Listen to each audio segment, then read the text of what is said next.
Maria Angelica and her children enjoy the last hours of relative peace in the village of El Palo, Colombia's Cauca Valley, a stronghold for FARC rebels. In the last 2 months, there has been a marked drop in combat and skirmishes.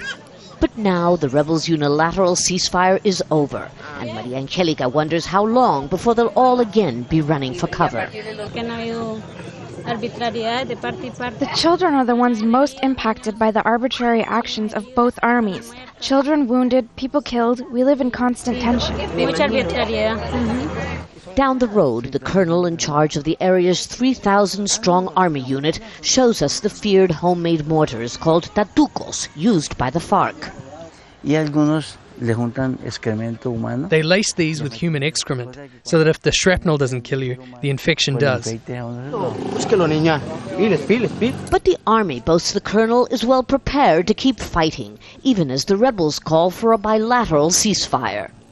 Colombia's government emphatically rules out a bilateral ceasefire, arguing that in the past, the rebels used it to recruit and strengthen their forces. So, while FARC and government leaders talk peace in Havana, here in Colombia, both sides are gearing for an escalation in the armed conflict. Just hours before the unilateral ceasefire lapsed, villagers gathered in this church to plead for a truce in hostilities, arguing they will suffer most. I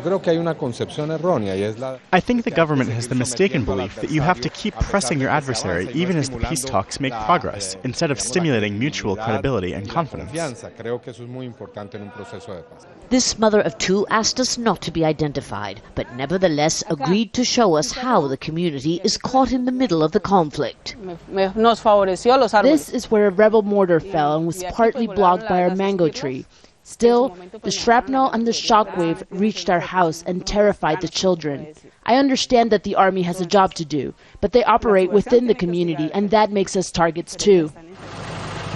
Targets in a conflict that most have grown up with, even as they dare hope that far away in Cuba, both sides may finally agree to stop fighting. Lucia, Newman, Jazeera, El Palo, Colombia.